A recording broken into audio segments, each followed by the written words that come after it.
तो welcome friends, नमस्कार है आप सभी का। देखिए, जितने भी लोग ग्रेजुएशन सेमेस्टर 1 का एग्ज़ाम दे रहे हैं उनका एक पेपर होता है सीसी पेपर 1 MIL हिंदी, ठीक है। और MIL हिंदी में अगर आपका सब्जेक्ट कुरुक्षेत्र है, ठीक है, और हिंदी व्याकरण है तो इस पेपर को देख के जाइए, डेफिनेटली आपको एग्जाम में बहुत सारे क्वेश्चन भिड़ जाएंगे, ठीक है।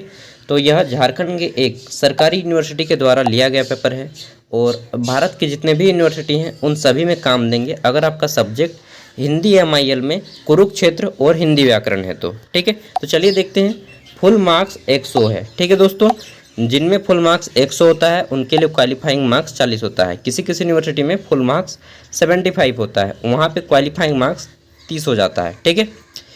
अब देखिए, समय 3 घंटा दिया जाएगा, चाहे आपका एग्जाम 75 मार्क्स का हो चाहे 100 मार्क्स का।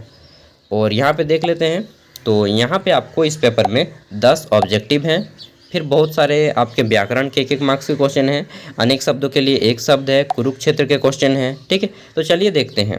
सबसे पहला क्वेश्चन है हमारा, रामधारी सिंह दिनकर का जन्म कब हुआ था, ठीक है। तो रामधारी सिंह दिनकर का जन्म आपका कब हुआ था? इनका जन्म हुआ था 28 सितंबर, आप लोग नोट कर लीजिएगा, कॉपी पेन लेके बैठे हो तो 28 सितंबर 1908 ईस्वी को, ठीक है। 1908 ईस्वी को, 28 सितंबर 1908 को। अगला क्वेश्चन है कि रश्मि रथी में कुल कितने सर्ग हैं? तो दोस्तों, रश्मि रथी में कुल 7 सर्ग हैं। कितने सर्ग हैं? 7 सर्ग। इसको रामधारी सिंह दिनकर ने लिखा था, 1952 में इसका प्रकाशन हुआ था, ठीक है। आगे देखते हैं क्वेश्चन नंबर 3। इसमें पूछा गया है कि उसने कहा था शीर्षक कहानी के लेखक कौन है? तो उसने कहा था शीर्षक कहानी के लेखक हैं चंद्रधर शर्मा गुलेरी। आप लोग नोट करते जाएंगे, ठीक है, चंद्रधर शर्मा गुलेरी। आगे देखते हैं नेक्स्ट क्वेश्चन, घ नंबर। इसमें पूछा गया है कि मानसरोवर में किस रचनाकार की कहानियाँ संकलित हैं? तो दोस्तों, मानसरोवर, ठीक है, काफ़ी फेमस है और इसमें जो है प्रेमचंद के रचनाकार मानसरोवर में किसकी कहानियाँ संकलित हैं? मुंशी प्रेमचंद के। नाम फेमस है, हम सभी ने सुना है, ठीक है, प्रेमचंद, नोट कर लीजिएगा। और इसमें 8 खंडों में बांटा गया है, इसको एक कथा संग्रह है, ठीक है। अगला देखते हैं, तो अंग नंबर क्वेश्चन। इसमें पूछा गया है कि जयशंकर प्रसाद द्वारा रचित किसी एक कहानी संग्रह का नाम लिखें। तो जयशंकर प्रसाद द्वारा रचित किसी भी एक कहानी संग्रह का नाम लिखना है इसमें आपको। देखिए, इसमें आप दे सकते हैं, छाया को दे सकते हैं, ठीक है, मैं नाम बता दे रहा हूँ। छाया हो जाएगा, प्रतिध्वनि हो जाएगा, आकाशद्वीप हो जाएगा, आंधी और इंद्रजाल हो जाएगा। किसी भी एक को लिख दीजिएगा, आप लोग नोट कर लीजिए, इतने सारे हैं, ठीक है। अगला है, लहना सिंह किस कहानी का पात्र है? तो दोस्तों, लहना सिंह उसने कहा था जो कहानी है उसी का पात्र है। यह एक ब्रिटिश सेना का एक सिख जमादार होता है, ठीक है। जमादार का पद समझ लीजिए, एक तरह से आपका गार्ड का फोर्स, मतलब कि फोर्स है, ठीक है। आगे देखते हैं। अगला है, इसमें प्रेमचंद का वास्तविक नाम क्या था? तो प्रेमचंद का वास्तविक नाम क्या है? धनपत राय। हम सभी बचपन से ही पढ़ते आ रहे हैं प्रेमचंद, ठीक है। इसे कलम का जादूगर कहा जाता है, मुंशी प्रेमचंद को। आगे देखते हैं, क्वेश्चन है कि गेंद और गोल शीर्षक कहानी के रचनाकार कौन है? तो दोस्तों, गेंद और गोल कहानी के रचनाकार हैं प्रेमचंद, ठीक है। कौन है? प्रेमचंद। आगे देखते हैं नेक्स्ट क्वेश्चन। अगला है, जयशंकर प्रसाद का जन्म कब हुआ था? तो 2 को आपका जो है डेट ऑफ बर्थ से पूछा गया, लेखक के जन्म तिथि को पूछा गया। तो जयशंकर प्रसाद का जन्म हुआ था 30 जनवरी 1889 को, ठीक है, 30 जनवरी 1889 को, 1889 ईस्वी को। अंतिम क्वेश्चन है ऑब्जेक्टिव में। इसमें पूछा गया है कि आचार्य रामचंद्र शुक्ल हिंदी की प्रथम कहानी किसे मानते हैं? तो दोस्तों, आचार्य रामचंद्र शुक्ल हिंदी की प्रथम कहानी इंदुमती को मानते हैं। आप लोग नोट कर लीजिएगा, इंदुमती, ठीक है। ये क्वेश्चन रिपीटेड है, इसके मैंने कुरुक्षेत्र के 2 पेपर अपलोड किए हैं और भाषा संप्रेषण अगर आपका MIL हिंदी में है तो उसके भी मैंने 3 सेट अपलोड किए हैं, ठीक है। आपका जो भी है, भाषा संप्रेषण है, कुरुक्षेत्र है और हिंदी व्याकरण है, अगर आपका तीनों हैं तो दोनों पेपर देखना होगा। और अगर आपका हिंदी व्याकरण रश्मि रथी है तो केवल इन्हीं 2 पेपर से काम चल जाएगा, ठीक है। बाकी मैं कहूँगा कि आप सभी पेपर देख लें, ज़्यादा बेटर होगा प्रीवियस ईयर के, ठीक है। देखिए, अब यहाँ पे बोला गया है कि निम्नलिखित में से किन्हीं 2 प्रश्नों के उत्तर दें। अब पहला प्रश्न है कि शब्दों के एक पर्यायवाची शब्द लिखें। तो जैसे अमृत का हो जाएगा सुधा, अमी, पीयूष, केवल एक लिखना है, सुधा लिख दीजिए, बस हो जाएगा, ठीक है। घोड़ा है तो घोड़ा का आपका होता है खग, विखग, ठीक है। अश्व, तो आप किसी एक को लिख दीजिए, अश्व को लिख दीजिए। गंगा का जानवी होता है, जानवी, आप लोग नाम जानते हैं जानवी, बस वो गंगा का होता है, ठीक है। भागीरथी, सुर, सरिता, बहुत सारे हैं, आपको एक लिखना है। पर्वत, शिखर लिख दीजिए, ठीक है, अच्छा रहेगा। फिर राजा का नरेश लिख दीजिए। तो ये आपका हो गया पर्यायवाची शब्द, ठीक है। आगे देखते हैं, तो यहाँ पे बोला गया है कि अनेक शब्दों के बदले, अनेक शब्दों के बदले एक शब्द लिखें। तो चलिए देखते हैं, अनेक शब्दों के बदले एक शब्द। इसमें पहला है आदि से अंत तक। ये थोड़ा टफ है, आदि से अंत तक, ठीक है, क्योंकि बहुत कम लोग जानते हैं। देखिए आदि से अंत तक, इसको अगर पूछ ले तो आप नोट कर लीजिएगा, आधो पांत कहते हैं, ठीक है, आधो पांत, आधो पांत, ठीक है, या फिर आधांत, आदि से अंत तक। अगला है 2 नंबर, किए गए उपकारों को मानने वाला। तो जो आदमी किए गए किसी आदमी, मान लीजिए मुझ पे कोई उपकार किया, तो मैं बोलूँगा कि मैं आपका कृतज्ञ हूँ, ठीक है। तो किए गए उपकार को मानने वाला कृतज्ञ बोलते हैं। आगे देखते हैं, अगला है अनुचित बात के लिए आग्रह। जब कोई व्यक्ति अनुचित बात बोले, मतलब उचित बात नहीं है, गलत बात है, और उसके लिए आग्रह करता है आपको, तो हम लोग बोलते हैं दुराग्रह। यार तुम मुझे दुराग्रह कर रहा है, जैसे कि चलो यार वहाँ पे चोरी करने चलते हैं, तो यह उचित बात हुआ, गलत बात हुआ, तो हम लोग बोलेंगे कि यह दुराग्रह है, ठीक है। आगे देखते हैं, अगला है ईश्वर में आस्था रखने वाला। तो जो व्यक्ति ईश्वर में आस्था रखता हो, चाहे हिंदू हो, मुस्लिम हो, सिख हो, ईसाई हो, कोई भी धर्म हो, अपने ईश्वर में आस्था रखते हैं, तो उसको हम लोग बोलते हैं आस्तिक। क्या बोलते हैं? आस्तिक। और इसे इंग्लिश में इसको बोलते हैं थीस्ट, और नास्तिक को बोलते हैं एथिस्ट, ठीक है। तो जो ईश्वर पे विश्वास नहीं रखता है, आस्था नहीं रखता है, उसको बोलते हैं नास्तिक, और जो आस्था रखता है उसको आस्तिक, ठीक है। अगला है जानने की इच्छा रखने वाला। तो जानने की इच्छा रखने वाला को बोलते हैं जिज्ञासु। तो आप 2 केवल बना सकते हैं, या फिर ग और घ को भी बना सकते हैं। ग और घ में क्या क्या दिया गया है, तो बोला गया है निम्नलिखित शब्दों का लिंग निर्णय करें, ठीक है। क, ख, ग, घ में केवल 2 ही बनाना है, क या ख को बनाइए, या फिर ग और घ को बनाइए, या फिर क ख, मतलब केवल 2 बनाना है। समझ गए होंगे मेरे बात को, क्या बोलना चाह रहा हूँ, ठीक है। दोस्तों भावनाओं का समझिएगा यार, नहीं तो फिर एग्जाम में किससे होगा, ठीक है। तो देखिए अब यहाँ पे बोला गया है कि लिंग निर्णय करें, पुल्लिंग है या स्त्रीलिंग है।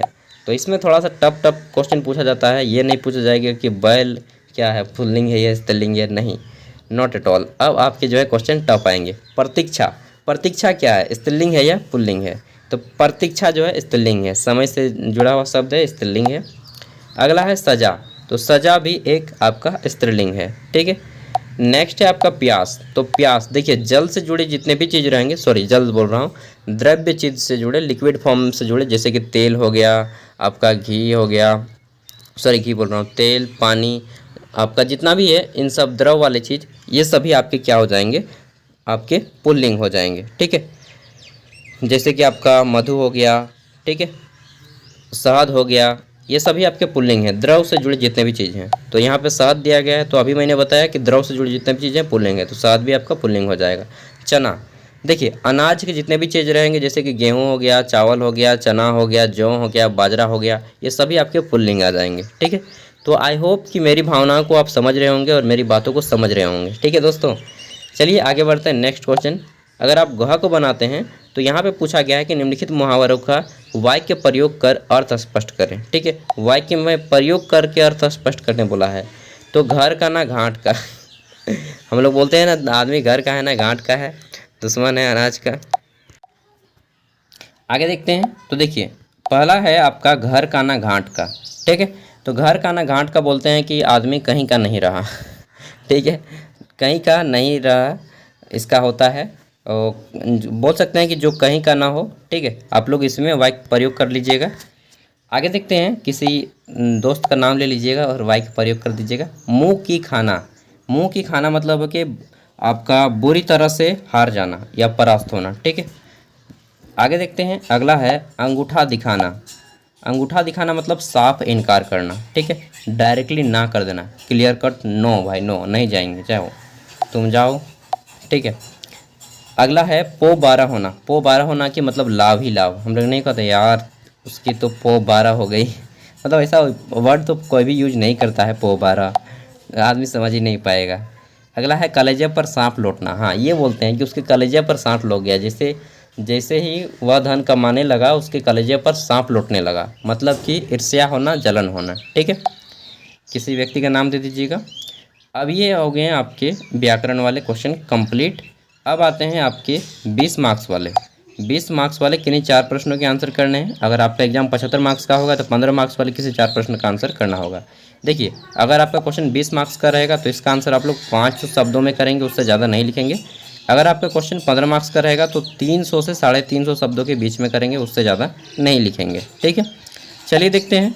तो यहाँ पे पहला क्वेश्चन है कि राष्ट्र निर्माण में छात्रों की भूमिका अथवा पुस्तकालय की उपयोगिता पर एक निबंध लिखें। पुस्तकालय की उपयोगिता, इस पे निबंध लिख सकते हैं, या फिर राष्ट्र निर्माण में छात्रों की भूमिका। तो एक निबंध लिखना है आपको 20 मार्क्स का। अगला है केवल 4 ही बनाने हैं। ठीक है, 4 चुन चुन के बनाना है, नहीं बोलते चुन चुन के निशाने मैं हूँ मारती। आपको यहाँ पे चुन चुन के निशाना मारना है। ठीक है, जो आपको अच्छा लगे। ख नंबर है रामधारी सिंह दिनकर का संक्षिप्त जीवन परिचय प्रस्तुत करते हुए उनकी काव्यगत विशेषताओं पर प्रकाश डालें। ठीक है, तो इजी क्वेश्चन है। रामधारी सिंह दिनकर के बारे में डेफिनेटली पढ़ के जाइएगा, बहुत सारे क्वेश्चन पूछते हैं रामधारी सिंह दिनकर को लेकर। अगला है दिनकर रचित कुरुक्षेत्र की कथा वस्तु का उल्लेख करें। ठीक है, कुरुक्षेत्र में किसके बारे में बताया गया है और कौन कौन मुख्य कैरेक्टर हैं। ठीक है, एकदम फिल्मी तरह से आपको इसको बताना है यार, लगे कि हाँ आदमी फिल्म देख रहा हो। अगला है कहानी कला की दृष्टि से उसने कहा था। शीर्षक कहानी की समीक्षा करें कि ये जो शीर्षक दिया है उसने कहा था, यह कहाँ तक सही है। ठीक है, आगे देखते हैं। अंग नंबर है, इसमें बोला गया है कि पंच परमेश्वर, नाम तो सुना ही होगा। ठीक है, पंच परमेश्वर शीर्षक कहानी के आधार पर जुम्मन शेख का चित्रांकन करिए। ठीक है, चरित्र चित्रांकन करना है कि वह देखने में कैसा था, बोलने में कैसा, अपनी भावनाओं को कैसे रखता था। ठीक है, उसकी मंशा क्या थी, ये चीज़ आपको लिखना है।